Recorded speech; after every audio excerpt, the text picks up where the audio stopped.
পর্বে আমাদের সাথে আলোচনায় যুক্ত হয়েছেন, আমরা আগেই বলেছিলাম যে জাতীয় নাগরিক কমিটির মুখপাত্র সামান্তা শারমিন। এবারে আলোচনা তাকে দিয়ে শুরু করছি।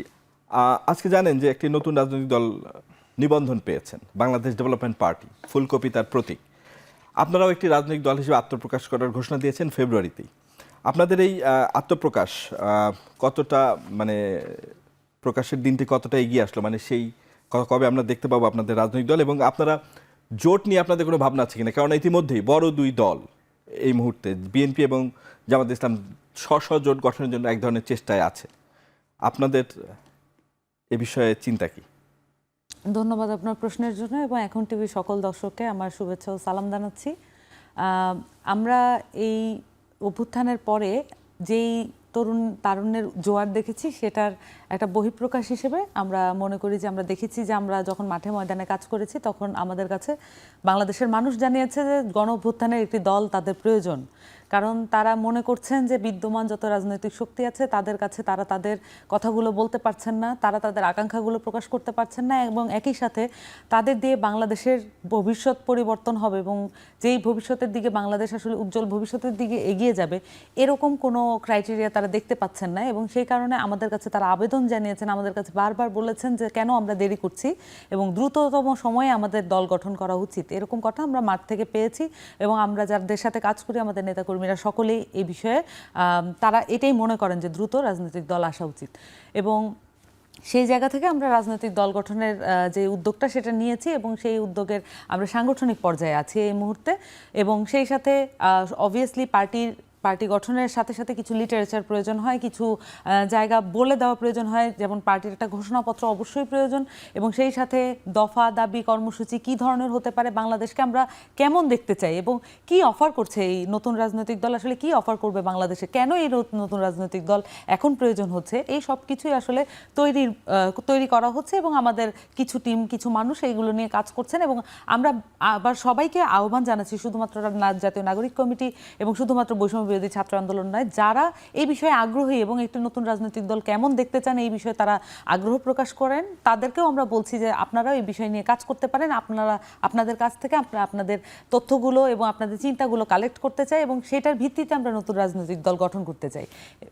এই ক্ষেত্রে আরেকটা বিষয় বলে রাখি, আমরা এই কাজটা করার জন্য আমরা একেবারেই মাঠে ময়দানে একেবারেই জনগণের কাছে চলে যাওয়ার জন্য আমরা সামনে একটি পদক্ষেপ নিব, যাতে করে আমরা নতুন রাজনৈতিক দলের কাছে কি প্রত্যাশা এবং বাংলাদেশকে কেমন দেখতে চাই এবং নতুন রাজনৈতিক দলের নাম কেমন হতে পারে, মার্কা কি হতে পারে, এই যে তথ্যগুলো, এই যে আশাগুলো, এই কথাগুলো আমরা মানুষের কাছ থেকে তুলে আনতে চাই। এবং সেই জন্য আমরা অনলাইন গুগল ড্রাইভের গুগল ফরম্যাটেও আমরা এটা করেছি, গুগল ফর্মে, এবং সেই সাথে আমরা মানুষের কাছে দৌড়ে দৌড়ে যাওয়ার জন্য আমরা একটা ফর্ম করেছি, এবং সেটা আমরা শীঘ্রই লঞ্চ করব এই ক্যাম্পেইন প্রোগ্রামটা, এবং সেটার ভিত্তিতে আসলে নতুন রাজনৈতিক দল তৈরি হবে। আচ্ছা, আপনারা যদি রাজনৈতিক দল গঠন করেন এবং নির্বাচনের সময় খুব বেশি নাই, হয়তো 1 বছরের ভিতরে হবে, 6 মাসের ভিতরে হবে, আপনারা যদি এর ভিতর নিবন্ধন পেয়ে যান, সেটা কি জনমনে প্রশ্ন উদ্যোগ করবে না? এত দ্রুত রাজনৈতিক দল, আবার সেই দল নিবন্ধনও পেল এবং নির্বাচনে আসলো, আপনার কি মনে হয়? আমার কাছে মনে হয় যে আমরা যেটা ভাবছি যে আমরা আসলে এখানে অভ্যুত্থানের পরে যেই যৌক্তিক কাজগুলো করা প্রয়োজন, আমরা সেই যৌক্তিক কাজগুলোর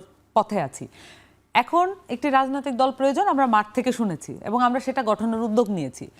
পরবর্তীতে কি হবে এটা আমাদের বিবেচ্য বিষয় না। একটা রাজনৈতিক দল এই মুহূর্তে প্রয়োজন। এবং আপনি আরেকটা কথা প্রশ্ন করেছিলেন, জোট গঠনের ব্যাপারটা। দেখুন, এখানে আমাদের কাছে মূল প্রায়োরিটি হচ্ছে বাংলাদেশকে একটি সুন্দর গণতান্ত্রিক রাজনৈতিক দল উপহার দেওয়া।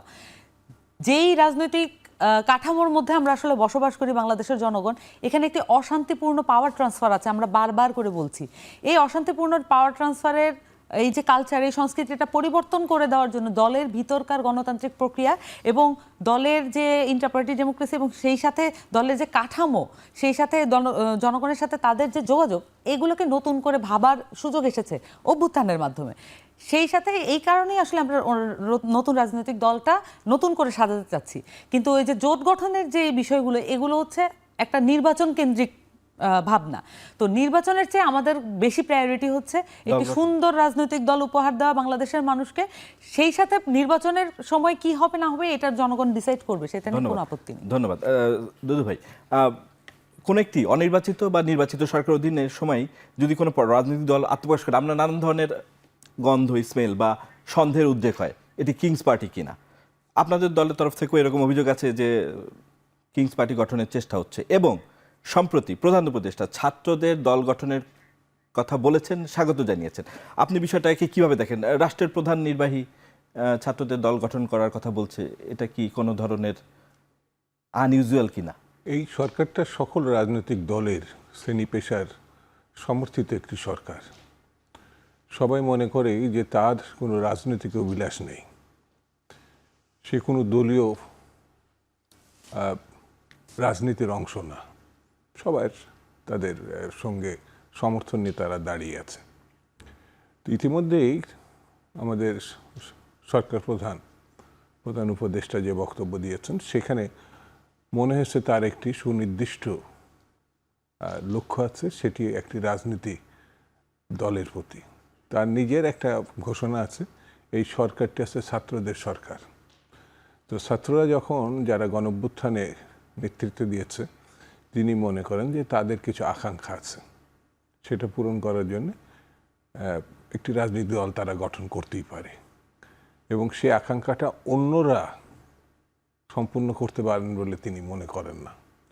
অর্থাৎ তিনি একটি পক্ষের মানুষ এখন, অর্থাৎ একটি দল গঠনের তিনি নিয়ামক শক্তি হিসাবে নিজেকে ইতিমধ্যে উপস্থাপন করেছেন। তো একটি পক্ষ থাকলে তো, যেমন বিএনপি একটা রাজনৈতিক দল, এটাকে নিরপেক্ষ রাজনৈতিক প্রতিষ্ঠান বলা যাবে না। জামাত ইসলাম একটি রাজনৈতিক দল।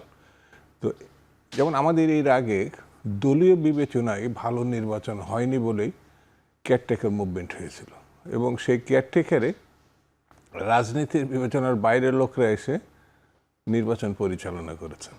তো এখন সেই কথাটা সামনে এসছে যে তিনি যদি নিরপেক্ষতা হারান, তাহলে একটি কেয়ারটেকারের প্রশ্ন দেখা দিতে পারে।